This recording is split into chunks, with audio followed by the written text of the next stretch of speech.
Hey everybody, Josh Sigurdson, World Alternative Media here, and of course we're joined by author and economic analyst here at WAM, John Sneisen, and John is also, he's got a background with telecom, and it's really interesting with the amount of stories recently coming out about 5G. We've talked about how ridiculous it is before because there's not only just health concerns, but it's just overall inefficient, it's ridiculous, it's absurd, and we see all these companies and all these sponsors for all these mainstream medias pushing the agenda forward, saying 5G is a future, it's great, it's amazing, but it really isn't. And we're going to go to John in a moment to talk about this. But first, I just want to mention this Fox Business article that says 5G technology brings unbelievable speed to mobile devices, Cisco CEO says. And as the article goes into, game on. The race to dominate in 5G, the future of mobile technology, is on. And Cisco, one of the global leaders in networking for the internet, predicts that the number of high-speed connections created by the new technology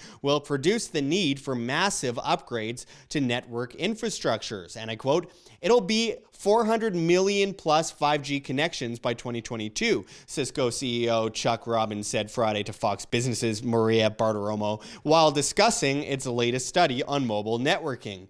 And I quote, "And what's going to happen is that you're going to see these customers and the large service providers, they are going to need to build out dedicated network infrastructure for 5G because of all the capacity. What's more," Robbins said, "it will bring unbelievable speed to mobile devices." Oh, great. Convenience. Where have we heard that before? They totally don't just use convenience as a way to become more and more tyrannical and dangle the idea of convenience over our head to enslave us further. No, surely they don't do that. So anyway, John, let's talk about this because you've gone into this before with us, and I think it's worth explaining to people what 5G really is, because it seems to me that it's going to be more than just a little bit of an upgrade. They're going to need to basically put poles on every street in front of every few houses. I mean, it's totally inefficient. Can you go into this? Well, the infrastructure in itself is going to have to be very substantial, especially if you're going to try to even cover anything on the countryside. It'd be ridiculously costly and not very efficient because, for example, where I live, I have a 4G antenna about 7 kilometers away from me, and I don't have LTE. I only have 2 bars on 3G. Because 3D is the only one that could penetrate the forest good enough here. So what you need to do is you basically would need an antenna at every 2 houses here, and there's a lot of houses here. So just the infrastructure setting of 5G in itself will be a substantial undertaking that has never happened before, and that might be why, for example, a city like Morden in Manitoba is getting onto this. But of course, what's interesting about this is actually government owned, and the citizens actually pay for it in their taxes, but they still have to pay for the setup of the service. But what's interesting about that is I believe that's kind of where we're going with this, the whole 5G connected, the whole like interconnected system with the Internet of Things, with the move towards autonomous cars, all this, and having basically sensors everywhere that can find out what you're doing in your house, all this stuff. I think 5G is also a push to take away your freedom of actually having your individual device connected through a private company and a private corporation, to the move to almost like the government coming in. That's what we've seen here in Manitoba anyways, where the government is substantially investing in having control over the 5G network. And they're really doing that in places like China and with Huawei and other companies. I mean, and Which Cisco has a huge owned, monopoly. But can you go into just how inefficient this system is? Yeah, well, as I said, it's the problem is you're going to have to put antennas everywhere, because when you're going into the 5G realm, which is millimeter waves ranging from 6 gigahertz up to 24, even 30 gigahertz, that's what they've been talking about, you have to just have a tremendous amount of wattage coming out of an antenna in order to provide that service. But then the problem, you'll fry everything around it. So what they're doing is they're putting all these mini towers, using the main tower as kind of a hub to connect to, in order to communicate into the houses. But the problem is also within the houses today, you have 4G has a very huge problem to actually get into houses today. Even in the city in Winnipeg where we're at, and everywhere else in other cities, you have a huge problem for penetration of the 4G signal, which is 2.1 to 2.4 gigahertz, which is way less of a lower frequency than what they're looking at with 6 and up to 24 gigahertz. Then also you got to look at the infrastructure can only happen from my point of view in cities, because as I said, the undertaking of trying to have anything to happen on the countryside or even in foresty areas, it'd be really, really tough for the coverage to be any good at all within those areas, because the way the frequencies are traveling, and they're having trouble actually entering in through a lot of objects like leaves, like the wood, the concrete, and everything else in buildings. So just that in itself is very problematic. But they're claiming that they're going to have an average speed of 400 and something 60 megabyte per second, which is ridiculous speed. But it's not that ridiculous, because if you have a fiber connection, you could have a way better connection and way more stable connection with fiber if it's possible. For example, an internet provider that I use, they have 1 gigabyte down and 1 gigabyte up in download and upload, which is very, very fast. You have a lot more possibilities with fiber, a lot more solidity. But the problem is the convenience of moving around with a device, having instant connectivity wherever you go. Yeah, but John, I mean, what's wrong with that? I mean, people get to load their cute cat videos faster. Yeah, no, even 5G, we're looking at like the usage today of any internet at all, where we're at, we're not using, half of, like, if you're looking at your email, what's the point of having 5G? Because you're using maybe a megabyte, per second to download. What is the point of actually implementing this massive 5G grid? It's all about control, Josh. It's all about the Internet of Things, connecting everything, and then having access to that data. It's called big data. That is the major push, of course, why they're coming out now. And then there's another thing that came into my head as I'm speaking here. It's also the need for growth. If we don't replenish and create a new system on top of the old ones, again, like faster and faster, it was funny how Donald Trump called for 6G. Let's just go to 6G. He doesn't even know what it is, or it doesn't even exist really. So that's what he was saying. And it's just ridiculous, Josh. The push for this new technology to come out in order to basically grow the economy, because it's need to grow the economy, because we're hitting peak debt. We need more indebtedness, and that's a perfect utility, the new 5G network creation, because it's going to take a substantial amount of money to build out a 5G network on top of what they currently have, because it's not just going from 2G, going from the old edge system, the GSM system, over to the 3G to the 4G. Now you actually have to put in a substantial amount of extra infrastructure into society on top of it, and that's gonna take a huge amount of money to be able to put out there, of course. Well, it's more money to steal from the populace in order to fry all of our brains. And why don't we just go up to like 75G? Then we could just all die really fast by massive waves. Anyway, John, I wanted you to go into the health factors involved in this, because the health factors are huge. A lot of people are worried about it. There's a lot of miscommunication, a lot of nonsense, but a lot of real issues that are going to affect a lot of people. Anyone that lives near like a cell phone tower, for example, is going to feel it. What do you think about that? No, anything with frequency, Josh, has implications on your body. I'm not a health expert on that field, but what I do know is, for example, in Norway, where we have the high voltage lines, if you have a substantial amount of length that you can actually live away from those towers, from those lines, because of the mass amounts of electric frequency and magnetic field that gets created out of those lines. And what's happening there, Josh, is that literally with that you have 50 hertz, so that is directly interfering with your brain waves, which is 20 to 120 hertz. So that is really hurt. Like there was a people getting brain cancers, they were getting like very terrible blood cancers and so on from that electromagnetic radiation that came out of that. Now going to 5G or whatever frequencies that will run on, which is between 6 gigahertz to 30, that has potential to be a lot less interfering into us. But when we get closer to us, it would actually damage you more, because it needs more wattage to actually work than the regular systems. So having those antennas a lot closer to us, you are looking at the interference into your cells. Like if you ever talking into your phone and used it for a substantial amount of time, I never do that anymore.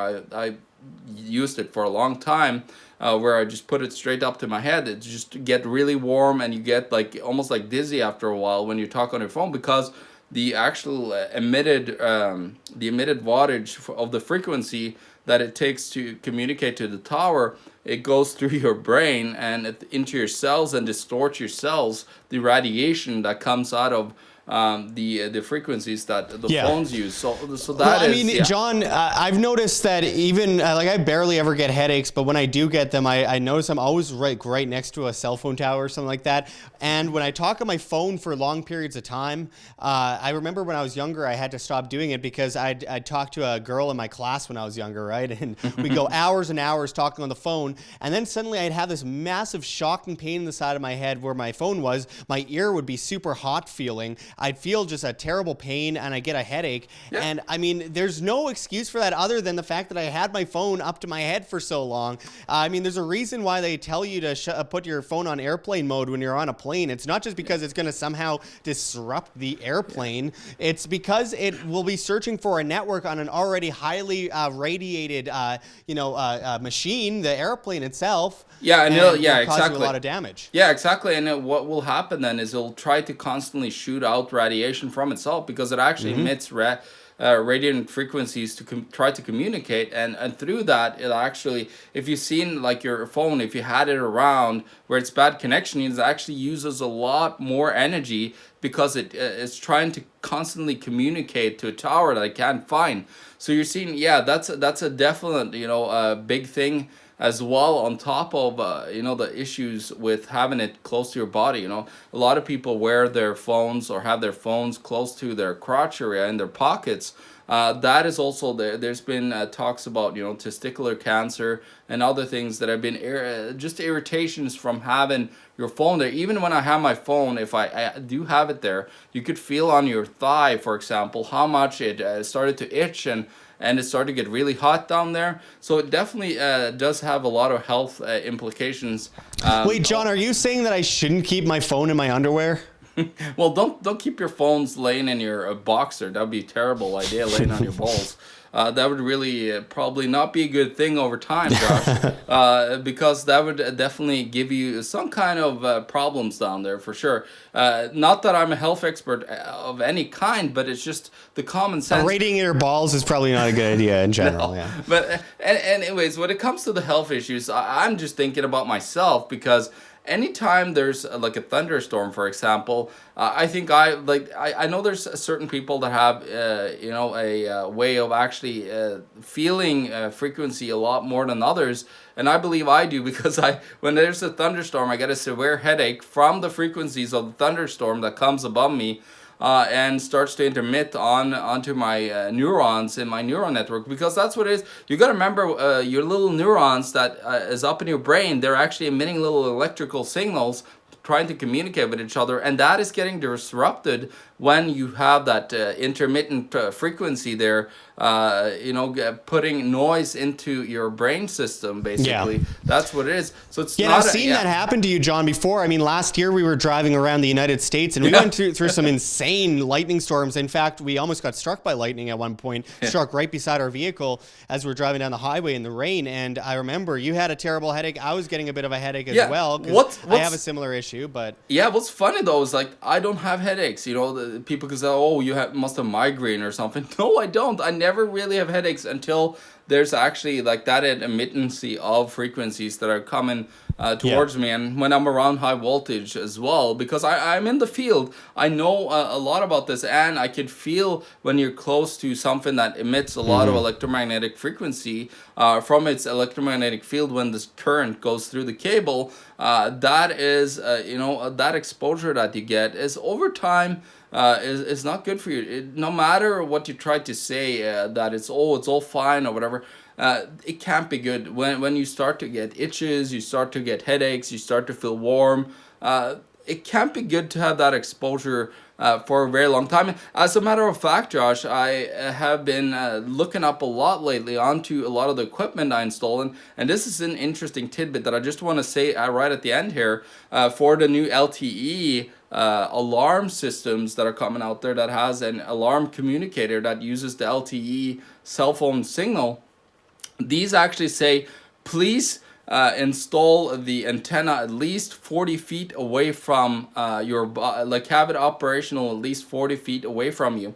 Meanwhile, people are getting this installed in their houses, in their businesses, where they're way closer than those 40 feet that the FCC is telling them that is safe.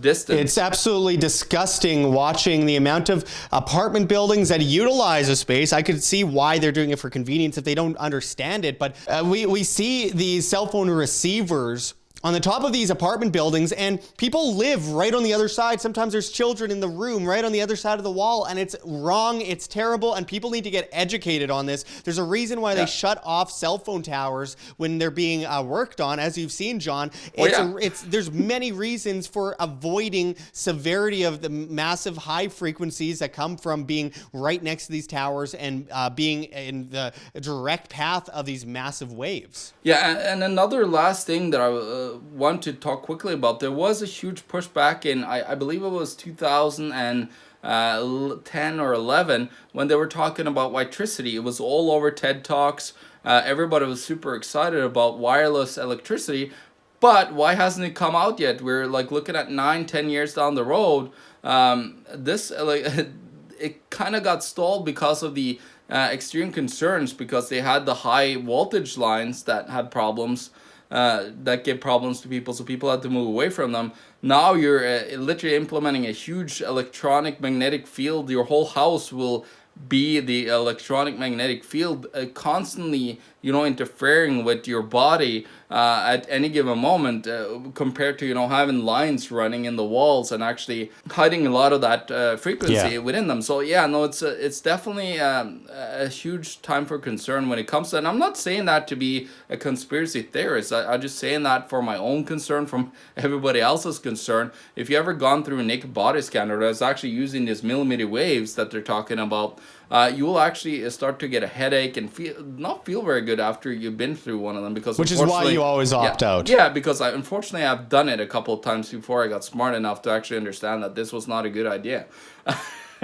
Yeah, and of course, it doesn't help to get more radiation right before you get on an airplane, which is full of radiation. So many things to look at here, and just a side note, we're not going to go into a big tangent about it, but the fact is that 5G is not a way for people to brainwash you. It doesn't work on that frequency. It doesn't make sense to make that claim, but there's so many reasons, real reasons, why it's bad, that we need to look at that and not allow this to continuously unfold, because we need to take some kind of action here, because this is a health of ourselves, our children, our children's children. It's getting worse. Cancer rates are skyrocketing. There's all these problems as we are in an extremely technological age that's growing all the time. It's getting greater and greater. And how much are we going to give up for a little bit of temporary convenience? It reminds me of how much liberty are you going to give up for a little bit of temporary security? There's a reason why we need to adapt and create new technologies without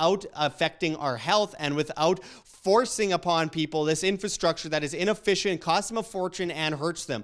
And I mean, with the free market, there will be ways for us to innovate without doing this. It's the same way as the government propped up Standard Oil and all this stuff while banning things like hemp so that the alternatives can't come in. And now what do? They ban straws. I mean, this is insane. We need to look to ourselves in the free market rather than allow these governments and gigantic monopolies propped up by governments and government contracts like Cisco to be able to reign in this case and tell us what we should or should not have, what can or cannot happen, because, I mean, the market always provides if it's not infringed and completely controlled by this corporatist entity we call the state, the organized crime racket. Anyway, there's so much to talk about here. We will be back at you with much more on the subject of 5G. There's so much to know about it. There's a lot of people out there talking about it. It's all over the news. They're trying to prop it up and say that it's the best possible thing that we could have because we can watch, you know, videos of cute babies crawling around really fast without having to wait 2 seconds or something. It's so like ridiculous. Yeah. Let's break free from this. Do not become part of the slave complex. Live free, decentralize everything. Look to yourself. Don't you have to be responsible, self-sustainable, all the stuff we usually talk about here at WHAM. Anyway, as I close it off, we are getting insanely shadow banned, so make sure to check the links below. We have an outro video that will talk about it and give you more information, but it's getting really bad. I mean, we are reaching 1 to 3% on average of our subscribers, and it's crippling us because YouTube will only show mainstream news articles in their searches, won't show us in the side panel, which is where 72% of views come from. It's getting to the point where it's just destroying us, but we will always prevail. Truth always prevails. We will always work hard to bring you information no matter what they do to us, but it's getting really bad. So make sure to check those links below and check out our affiliate and check out the outro video, which again will give you more ideas of what you can do to help us. Anyway, thanks for going into this with us, John, and until next time, this is Josh Sigurdson and John Sneisen signing out from World Alternative Media. Find the truth, be the change. Like what you see here, WHAM? Don't forget to check the links below. GoFundMe, Patreon. We can't do it without you. Any donation is very much appreciated, especially as we are so heavily demonetized and censored by YouTube as these guys come in and flag all of our content as hate speech. The shadow banning is getting really bad, guys. Also, check our Bitcoin address right here on the screen or in the description below. We really appreciate it. And of course, check us out at the Red Pill Expo 2019. Of course, the great G. Edward Griffin and so many other incredible speakers will be there. Our link for that is below as well. And we cannot forget Mike Maloney's goldsilver.com, which you can also find in the description. One of the greatest market and monetary historians out there. We really encourage everyone to check that out. But until next time, this is Josh Sigurdson signing out from World Alternative Media. Find the truth, be the change.